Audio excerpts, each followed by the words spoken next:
Eamon Javers joins us right now with more on this. And Eamon, this was pretty interesting, too.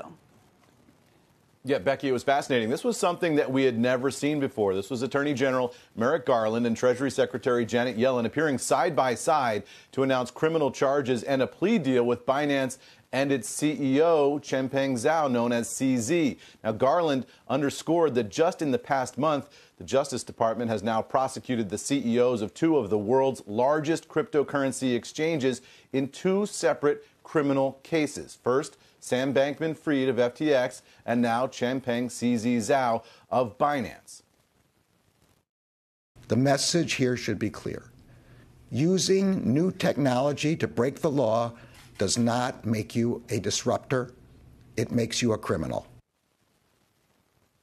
Now, Zhao and others are charged with violating the Bank Secrecy Act by failing to implement anti-money laundering programs and for willfully violating U.S. economic sanctions. The array of illegal conduct allegedly facilitated by Binance was breathtaking. The U.S. government said that Binance did not renounce its U.S. business as it had claimed and instead worked with large U.S. customers to hide their locations.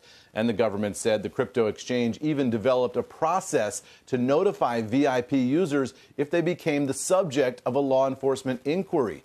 And what's more, Binance allegedly facilitated terrorist financing for the likes of Al-Qaeda, ISIS, and Hamas, served as one of the biggest receivers of ransomware payments, failed to report transactions with websites that are devoted to selling child sexual abuse materials, and failed to report transactions for narcotics, fraudulent goods, and other contraband.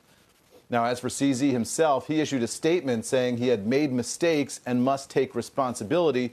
Shortly after that, he posted a $175 million personal recognizance bond, and it's not clear exactly how much jail time he might face as a result of all this. The expectation is maybe around 18 months, but we'll see if prosecutors push for a longer sentence than that, guys. Back over to you.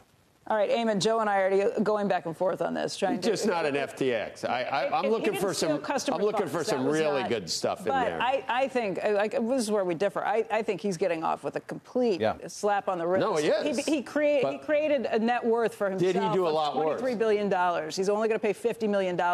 He's being taken out of that position for CEO for 3 years. He can come back in 3 years if he wants to. Do we know he didn't do any of the really good stuff? This whole commingling and Sam. They made a point. CZ made a point of saying, CZ and the company made a point of saying, we aren't accused of doing any of that FTX stuff. Well, we've thought about whenever we've had them on, we wonder. But the idea that they got so big so quickly, flouting U.S. law, knowing they were doing it, and admitting to each other in text throughout this or in different forms of communication, saying, and they get to keep the business. We know we'd get slowed down. We know we'd get slowed down. Right. They get to keep the business. It's basically, I got a $23 billion net worth because I flouted all the rules, broke every law that exists.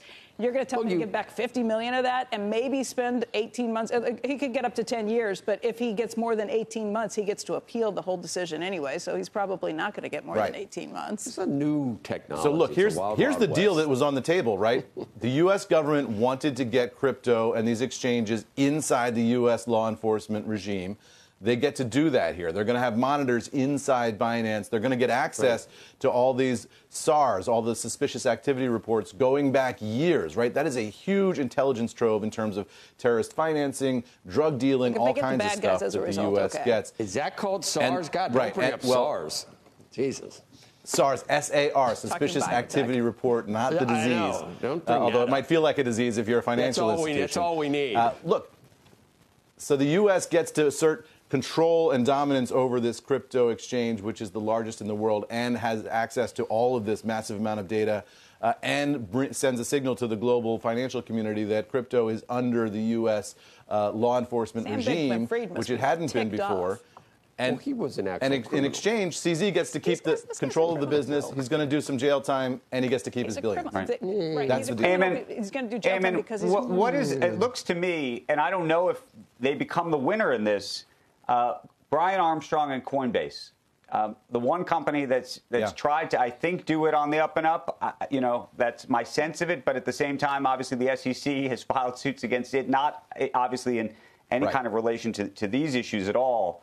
But does Coinbase, which obviously is a publicly traded company, there are a lot of viewers of our program, I believe, that may very well own that stock. Are they the winner, or does now Binance, now that it's in the system, do you see this company going public itself? What happens here?